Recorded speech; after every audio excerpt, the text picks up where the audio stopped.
Um, so today we are going through Revelation chapter 17. This is going to be one of those chapters that you might get lost on a little bit. It might be difficult also to understand some of the things that are being said, but I'm going to try to walk through it as best I can. This is a very difficult chapter. There's very many different views on this chapter. I'm going to give you my view, right? I'm going to sort of lead you down the direction that I think is right. That's all I can do. I'm going to, in some places, excuse me, I might stop and explain that there's other views and maybe even go through what those other views are. But I think it's pretty clear in what it says, but there's some room for discussion about certain things. So this is going to be an explanation of what the scriptures call the harlot and the beast, right? And so we're going to have to use a lot of the other things we've already gone over to understand what this is really saying. So does anybody have any questions about Revelation chapter 13? I don't know if you remember the beast that comes up out of the sea with the 7 heads and the 10 horns. We read about the beasts in the book of Daniel chapter 7, right? The Nebuchadnezzar's vision. These are all the nations of the world, right? So there's this motif all throughout the scripture of all these nations of the world, man's attempt to govern himself, which, by the way, if you were here for HUD study, goes all the way back to what he would call the dispensation of conscience, where God allowed man to try to run his life based on his own conscience, and it didn't work out very well. Well, this is God allowing man to run his own government, and it doesn't work out very well, right? Which you can see pretty much every day. So does anybody have any... Go ahead, Horse. So do you want the mic or you want to type it? Go for it.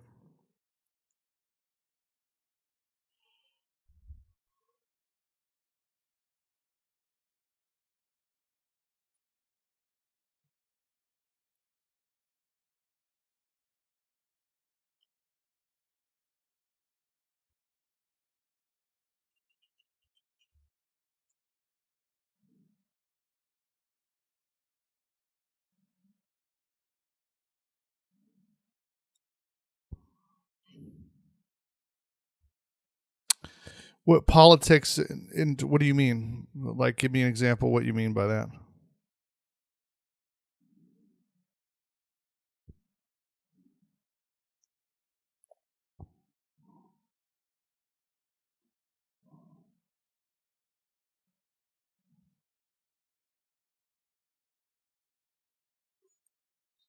Yeah, well, I mean, the beast is obviously going to be a governmental power, right? A political power. So yeah, I mean the horns on the beast represent kings.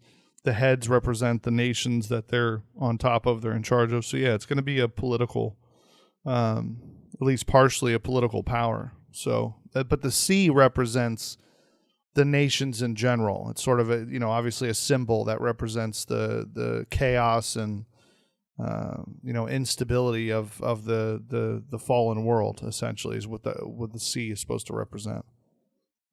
Right. Any other questions before we get started? Okay.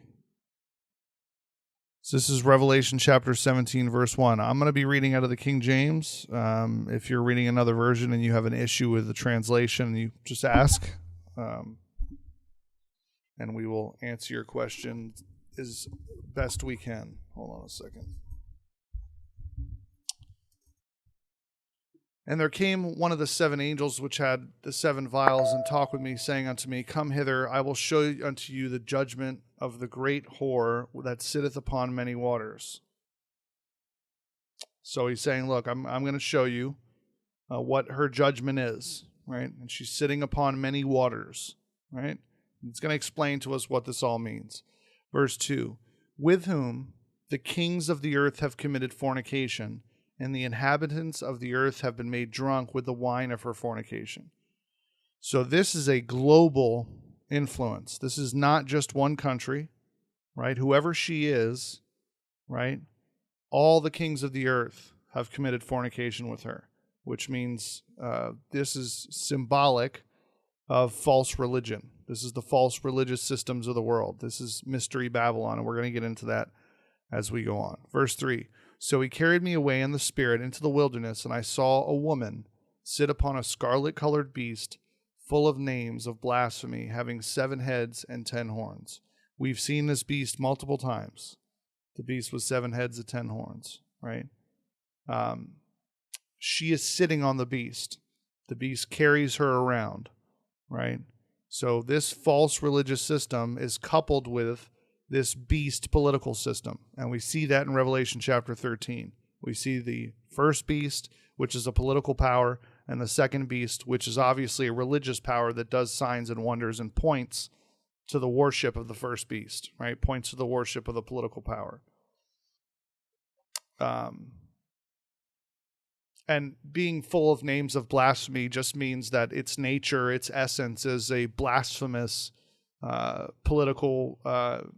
This political authority is the source of it is Satan himself, right? So this political power is completely in rebellion against God, which is essentially what this symbolism is trying to get across to you. Verse 4, and the woman was arrayed in purple and scarlet color, and decked with gold and precious stones and pearls, having a golden cup in her hand, full of abominations and filthiness of her fornication. This is what she's drinking. She consumes this like wine or water. This is what she lives on, right? This is her drink. Abominations and filthiness of her fornication. Blasphemy, false religion. The whole symbolism here is this is a false religious system, and this is who she is. She represents this false religious system, and this is all you. When you look elsewhere in the scriptures about drinking from a cup, there's different types of cups. There's the cup of God's wrath, which rebellious people are forced to drink. They must drink the cup of God's wrath. And so when you see this symbolism, it just essentially is getting across to you that she is a false religious system. Verse 5, and upon her forehead was a name written, Mystery Babylon the Great, the mother of harlots and abominations of the earth. She is the source of all these abominations. So it can't just be one religious system. She is the source of all of them. This is the false religious system of the world, right? All the different religions that are false religions, right? It's not just one. I think that, as I said yesterday, and I only say this because it's a very popular viewpoint, a lot of people will tell you that she represents the Catholic Church or something like that, or the Muslims or Islam or whatever it is that they say. It just doesn't make a whole lot of sense. It doesn't fit the context here. This is much more broad than just one group of people. This is the whole earth, right? That's controlled by this harlot, right? And so she represents all the religious systems of the world. Any questions so far?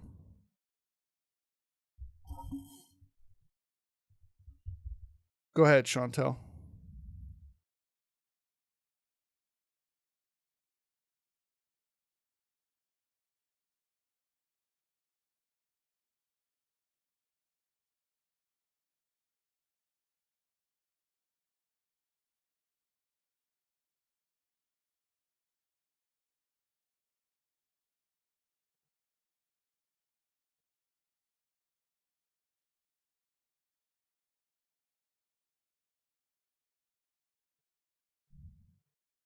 Yeah, this power is completely satanic, Chantel. This is not a government ordained by God. Well, God's allowing it to happen, right? But this is all satanic.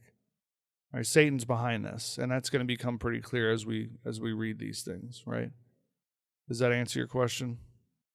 Dutchy, in the immediate context, you might be able to say that the 7 hills or the 7 hills of Rome. But I think as we get through this, I think you're going to see that there's a little bit more going on than just Rome, than just the 7 hills of Rome. But it's a good question. We'll come back to that in a minute. Verse 6, and the angel and I saw the woman drunken with the blood of the saints and with the blood of the martyrs of Jesus. And when I saw her, I wondered with great admiration. Right. So this false religious system is the source of the death of the saints and martyrs of Jesus, right? So this is not just one group of people, right? Verse 7, and the angel said unto me, wherefore didst thou marvel? I will tell you the mystery of the woman and of the beast that carries her, which has the 7 heads and 10 horns. This is where it gets interesting. So this is where you got to start paying attention. Verse 8, the beast that thou sawest was and is not, and shall ascend out of the bottomless pit. And he was, and he is not, but he's coming back. He's going to ascend out of the bottomless pit and go into destruction. Right? That's the timeline of the beast. And they that dwell on the earth shall wonder, whose names were not written in the book of life from the foundation of the world, when they beheld the beast that was and is not and yet is. Now remember, this is prophecy. Right? This is a prophecy for the future. And he's looking at a beast that is a prophetic vision. So understand that he's telling them, look, this beast that you're looking at was and is not and is yet to come, right? The mortal head wound that the beast recovers from, he received, as it were, a mortal head wound, and that mortal head wound was healed, and the people marveled at the beast that his mortal head wound was healed. If you guys don't remember that, let me know, and we'll go back to that. But he's telling you that he's giving you some descriptions of this beast that he's seeing. Verse 9. And here is the mind which has wisdom. The 7 heads are 7 mountains on which the woman sitteth. Well, what does that mean? Well, he tells us, verse 10, and there are 7 kings. 5 are fallen, and one is, the other is not yet come, and when he cometh, he must continue a short space. Now, there's all types of different views on this, right? Unfortunately, I'll give you an example. Some people think that these are emperors, but there's no way to reconcile that with the list of emperors up into the. You have to do some pretty decent gymnastics to try to make this about Roman emperors, right? Instead, I'm going to give you what I think this is, right? I think that these are the empires of the world. And why do I think that? Because that is the symbolism we've been getting ever since Daniel chapter 7. Daniel chapter 7, Revelation has been giving us this picture. Nebuchadnezzar's vision in the book of Daniel is all these systems of the world, these governmental systems. And so 5 are fallen. It just so happens that it lines up perfectly, right? You have Egypt, right? That's... And we're not talking about empires all across the world, right? We're not talking about the Asian people and things like that. We're talking about empires that have some sort of relation to Israel, right? Give me a second.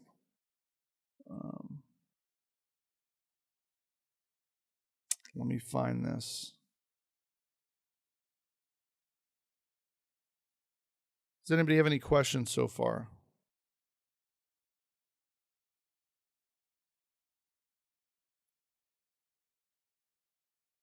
You got a question, Dutch?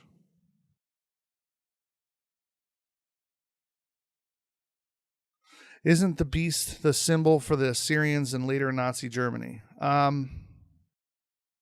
I'm not sure how you would relate the beast to Nazi Germany. I mean, Nazi Germany was definitely a beast in itself, but I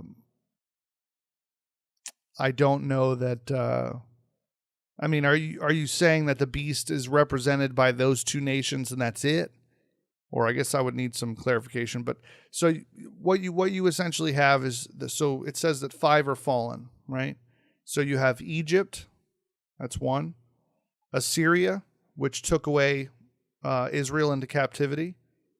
Babylon, which took away Judea or the southern kingdom into captivity. Medo-Persia and Greece. All those nations had fallen at this point. 1 is Rome, and 1 is yet to come, right? And it says in verse 10, it says these are 7 kings, 5 are fallen, right? So those are the 5 we just listed. Egypt, Assyria, Babylon, Medo-Persia, and Greece are all fallen. The one that is Rome. and the other one is not yet come, and when he cometh, he must continue a short space. Right? Now, who is this seventh king? Right? And we'll get to that in a minute. Verse 11, and the beast that was and is not, even he is the eighth, and is of the seven, and goeth into perdition. Right?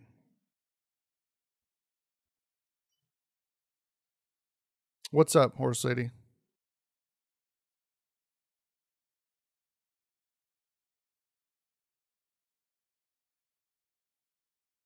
Okay, good question. Why don't we think the beast is Satan?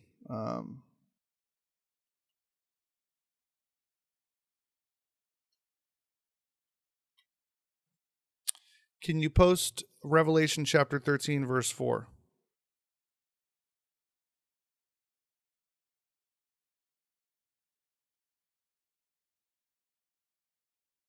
(13:4).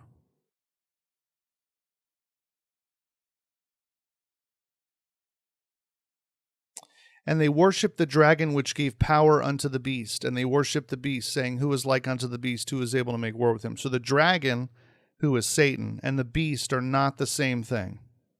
Do you see that? That the dragon gives power to the beast. The beast is a political power. The beast is not Satan. Do you see what I'm saying? Does that make sense? Amazon Princess? Okay. That's a good question. Great question. I'm sorry I didn't see that. I was totally scrolled up, and I was completely behind in the text. So verse 11 says, and the beast, Revelation chapter 17, verse 11 says, and the beast that was and is not, even he is the eighth, and he is the eighth, and is of the seven, and goeth into perdition. This is the Antichrist. Right? The eighth is of the seven, so he's comes out of the same. He's just like some people might even say that he's one of the seven heads. One of the seven heads comes back to life, and this is the Antichrist. But either way you look at it, the eighth king has the same attributes as the rest of these heads do. He's part of the same beast system, and he goes into perdition. So this is the Antichrist, and I'm going to explain to you why I'm going to give you some background to support the idea that the seven heads are kingdoms and that the eighth is the Antichrist. I'm going to give you that in just a minute. Verse 12, and the 10 horns which thou sawest are 10 kings, which have received no kingdom as yet, but receive power as kings 1 hour with the beast. Right? So now we learned about these 10 kings in Daniel chapter 7. Do you guys remember? Can you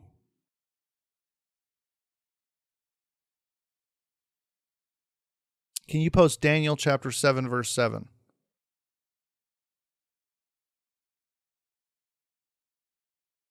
After this I saw in the night visions, and behold, a fourth beast, dreadful and terrible, and strong exceedingly. And it had a great iron teeth, and it devoured and brake in pieces, and stamped the residue with the feet of it. And it was diverse from all the beasts that were before it, and it had 10 horns. Right? Now, what I'm going to put forward is, now can you post Daniel chapter 7, verse 8? So this is where you got to stick with me here. This is where you might get lost, so just pay attention. I considered the horns, and behold, there come up among them another little horn, before whom there were 3 of the first horns plucked up by the roots. And behold, in this horn were eyes like the eyes of a man, and a mouth speaking great things. This is the Antichrist. What he just did is he subdued 3 of these 10 kings. Right? Now, the 10 horns that we see in Revelation that are given power with the beast are the 10 horns that are in place after the Antichrist does this. After he subdues 3 of these kings, he appoints his own leadership, and now he has 10 kings that are under him that are given power for 1 hour with him. This is his kingdom that he sets up. Does everybody understand what I'm saying?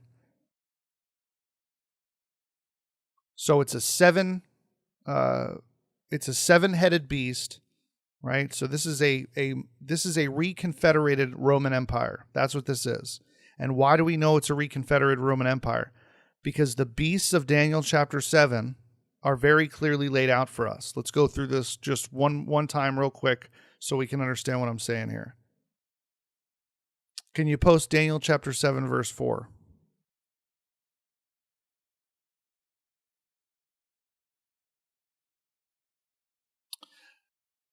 The first was like a lion, and had eagle's wings. I beheld till the wings were thereof were plucked, and it was lifted up from the earth, and made to stand upon the feet as a man, and a man's heart was given to it. This is Babylon, right? Verse 5. And behold, another beast, a second like to a bear. It raised itself up on one side, and it had 3 ribs in its mouth, 3 ribs in the mouth of it, between the teeth of it. And they said thus unto it, Arise, devour much flesh. This is Medo-Persia. Verse 6, After this I beheld, and lo, another like a leopard, which had upon the back of it 4 wings of a fowl. The beast had also 4 heads, and dominion was given to it. This is Greece. So Babylon, Medo-Persia, Greece. It's the same thing as the vision of Nebuchadnezzar. The head of gold is Babylon. The chest of silver is Medo-Persia. The abdomen, or the waist area, is brass, which is Greece, and the legs are iron, which is Rome. Rome is the final empire in this vision. Rome exists all the way up into the time of the end in Daniel chapter 7. So the only way to reconcile this is that this final beast is a reconfederated Roman Empire, right? I think that's abundantly clear in the text.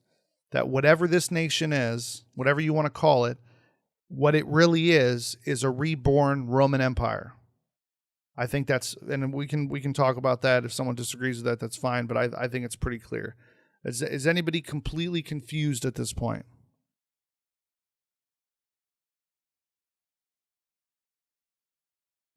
And again, why do I think it's a reconfederated Roman Empire? Because chronologically, the 4th beast in Daniel 7 is Rome. And Daniel says that this beast is going to exist until the Lord returns. So if that's true, then this final world empire has to be a reconfederated Roman Empire. It's the beast that the Antichrist comes out of. The little horn comes out of the 4th beast in Daniel chapter 7, which means he comes out of a reconfederated Roman Empire. I mean, I think that's abundantly clear when what we just read, right? So if I'm wrong, then I'm wrong, but I think that it's pretty clear that that's exactly what happens here. Okay. So going back to Revelation 17.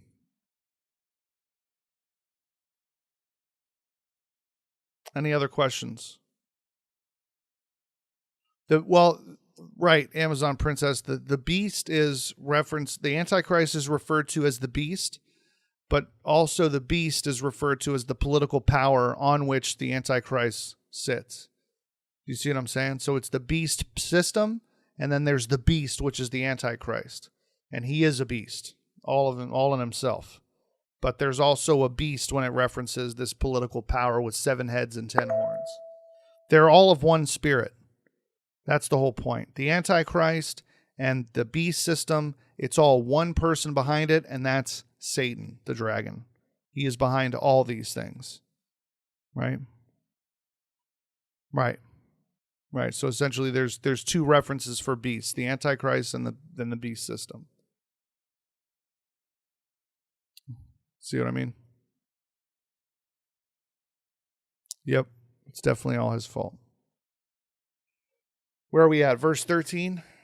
Well, let's go to verse 12 again. And the 10 horns which thou sawest are 10 kings, which have received no kingdom as yet, but receive power as kings 1 hour with the beast. Verse 13, these have one mind, and shall give their power and strength unto the beast.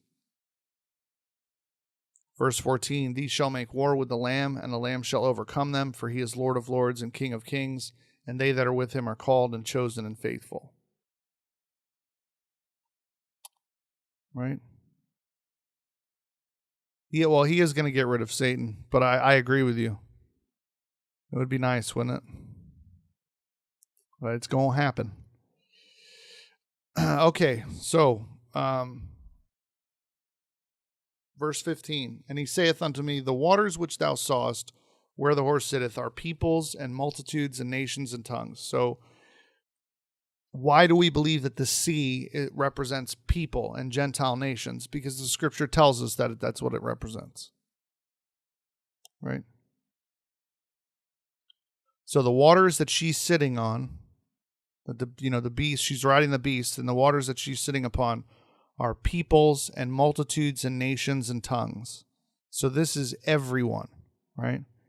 Verse 16, and the 10 horns which thou sawest upon the beast, these shall hate the whore, and shall make her desolate and naked, and shall eat her flesh, and burn her with fire. Does anybody know why that is? Why would these 10 horns burn the harlot? And now we're going to jump over. I'm going to do a little bit more gymnastics for you real quick.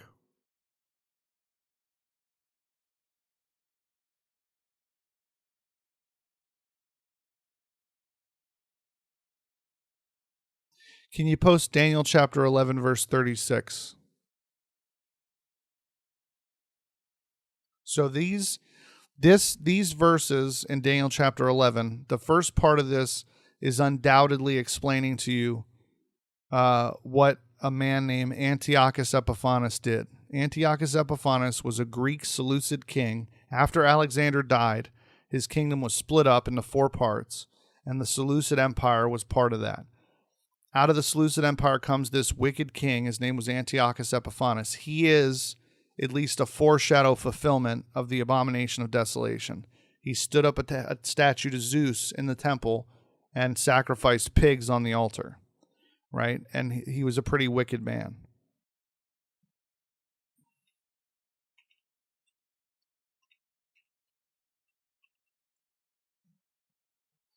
So Daniel chapter 11, verse 36 says, and the king shall do according to his will, and he shall exalt himself and magnify himself above every god, and shall speak marvelous things against the God of gods, and shall prosper till the indignation be accomplished, for that is determined shall be done.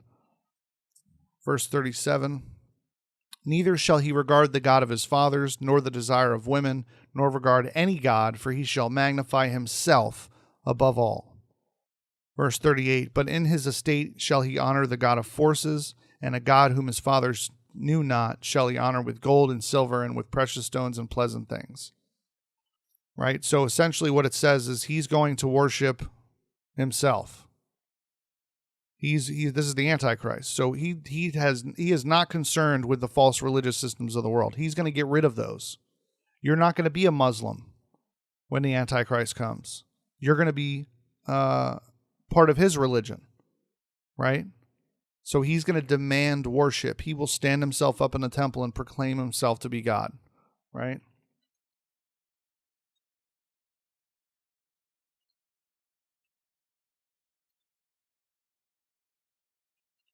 Can you post 2 Thessalonians chapter 2, verse 4?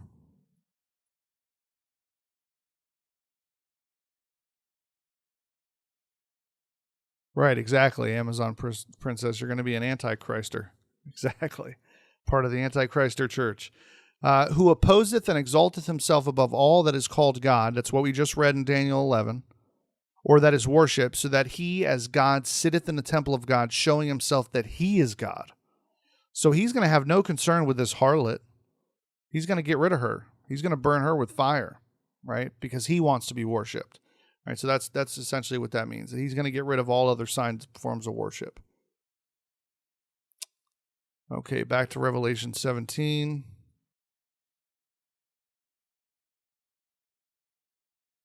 Verse 17, for God hath put in their hearts to fulfill his will, and to agree and give their kingdom unto the beast, until the words of God shall be fulfilled. Right?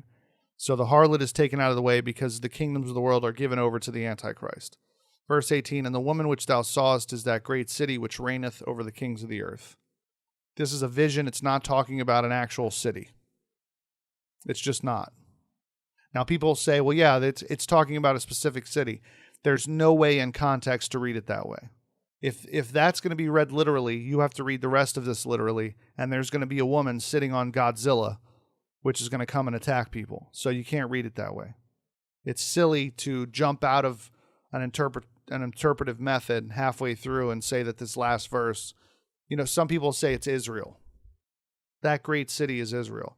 It's not talking about an earthly city in that way. It's talking about something more spiritual, and that's at least my view of it. Any questions, concerns, agendas? Dutchy, you got your hand up? You want the mic? Got something? The 10 horns are 10. Which 10? You're talking about the 10 horns we just read about in 17, Amazon Princess? The 10 horns are 10 kings that receive power with the beast for 1 hour. Now, if you wanted me to pick out which kings these were, I wouldn't be able to tell you. I have no idea. I wish I did. But I know they're going to be 10 ruling powers that give them their authority over to the beast for 1 hour. A short time.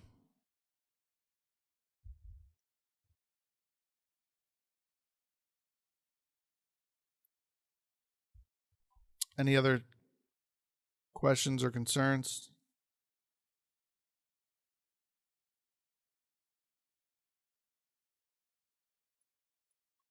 Like I said,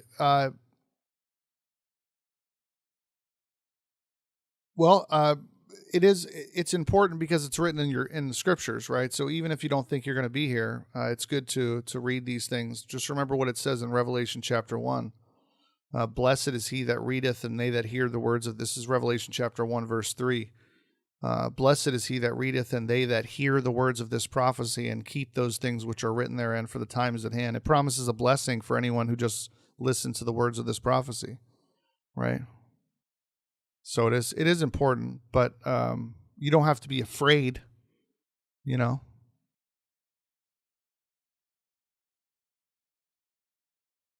So, any questions or concerns? No. We got 24 people, pretty good. We're consistently 24.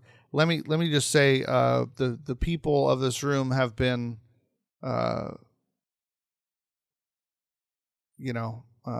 more than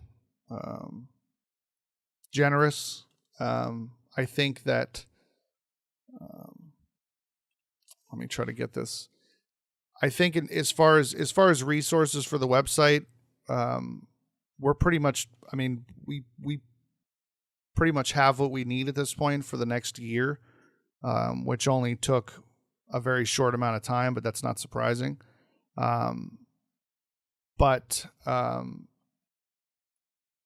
If any of you feel the urge to donate, you can do that at that link. If you have any problems, let me know. But it's pretty amazing that I think we're doing very well, and the things we're going to be able to do here, I think, are very exciting. Anything donated to us is for the sole purpose. It's not to buy Horse Lady a Bentley or to buy HUD a jet. It's for the sole purpose of maintaining the website and producing.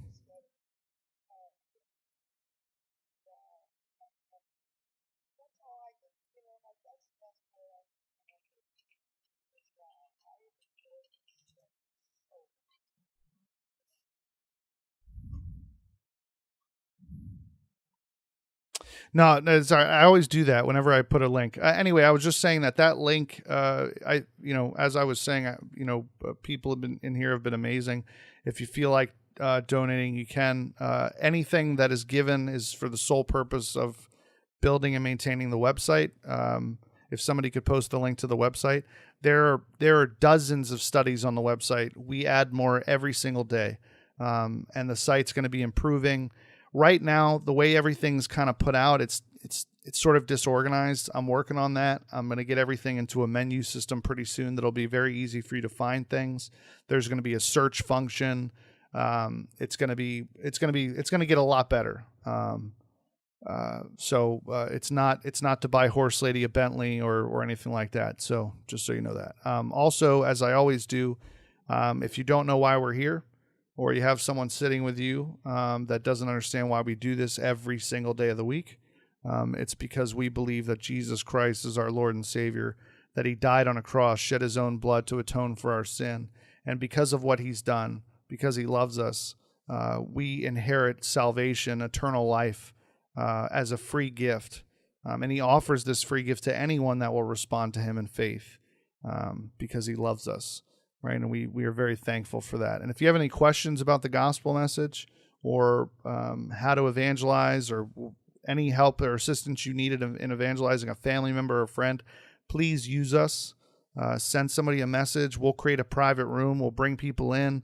We'll make it happen, right? So if you need help with that, no problem. I think other than that, thank you guys for being here. You guys show up consistently every single day. I can't tell you how much I appreciate that. You guys are the reason that this happens. If it wasn't for everyone here, I would have no purpose. So thank you very much for coming. If you have any questions or you disagree with something, you don't have to agree with me, right? Be a Berean. Take everything you've heard tonight back to the scriptures, pray about it, ask the Lord. And if I'm wrong about something, you have a responsibility and a duty to bring that to my attention, and we'll talk about it, right? And if I'm wrong, I'll be more than happy to learn something and correct my view. So don't be afraid to let somebody know, right? Any other questions before we close it out?